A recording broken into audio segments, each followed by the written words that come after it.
पंडित गणेश नारायण जी का जन्म विक्रम संवत 1903 पौष कृष्ण प्रतिपदा गुरुवार को हुआ था। गणेश जी के पिता घनश्याम दास जी बुगाला गांव के गरीब ब्राह्मण हुआ करते थे।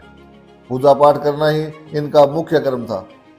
गणेश जी का विवाह 14 वर्ष की छोटी आयु में ही देवी शिवनंदी से विक्रम संवत 1917 ज्येष्ठ बदी नवमी को हुआ। गणेश जी के दो बेटियां पुनानी और भानी थी। गणेश जी भगवान शिव और देवी दुर्गा के कट्टर भक्त थे और वे उनकी पूजा में ही ज्यादातर समय बिताते थे। विक्रम संवत 1942 में नवलगढ़ के चौखानी परिवार के आग्रह पर गणेश जी ने 9 दिन के नवरात्रे किए। उन्होंने उपवास रखकर इन नवरात्रों को करने का संकल्प लिया। उन्होंने एक शिव मंदिर में एकांत में एक कमरे में बिना भोजन पानी के नवरात्रे करने शुरू भी कर दिए और चौखानी परिवार को कह दिया कि इन 9 दिनों तक कमरे में कोई भी नहीं आए।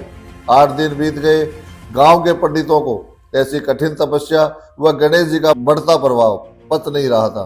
उन्होंने चौखानी सेठ से कहा कि बिना खाए पिए इतने दिन तक कमरे में रहने पर कहीं गणेश जी को कुछ हो गया तो एक ब्राह्मण की मृत्यु का पाप तुम पर लगेगा। चौखानी सेठ डर गया और गांव के ब्राह्मणों के साथ लेकर दरवाजा खोल दिया। उसी समय माँ दुर्गा गणेश जी को साक्षात दर्शन दे आशीर्वाद दे रही थी। इस प्रकार कमरे को अचानक खोलने से माँ अंतर्ध्यान हो गई और गणेश जी पर बावलापन सवार हो गया। इसीलिए गणेश जी को बावलिया बाबा कहा जाने लगा। तभी से गणेश जी डे डे डे डे डे का मंत्र जपने लगे। चौखानी परिवार के ऐसा करने के बाद भी गणेश जी ने उन्हें आशीर्वाद दिया। चौखानी परिवार तब से खुशहाल है और फल फूल रहा है। अब गणेश जी की भक्ति यात्रा शुरू हो चुकी थी। गणेश जी बुगाला से बुढ़ागोड़ जी चले गए, लेकिन वहां 1 साल ही रुके। यहीं पर उन्हें परमहंस कहने लगे। इसके बाद वे 6 महीने जसरापुर रहे तथा विक्रम संवत 1947 में वे चिड़ावा आ गए। चिड़ावा में उन्होंने लगभग 22 वर्ष बिताए। इन 22 सालों में बावड़िया बाबा ने अपना अधिकांश समय शिव मंदिर व शमशान घाट में बिताया। बगिनिया जोहड़ उनका पसंदीदा समाधि स्थल था। विक्रम संवत 1969 को बावलिया बाबा ने समाधि ले ली। बावलिया बाबा हमेशा नीला वस्त्र ही पहनते थे, इसलिए उन्हें नील वस्त्रधारी की उपाधि दी गई। अब उनका पूरा नाम पंडित गणेश नारायण कहें या बावलिया बाबा, दोनों ही एक ही आत्मा के 2 नाम हैं। लाखों भक्त बावलिया बाबा की समाधि पर आते हैं और अपनी मन्नत मांगते हैं।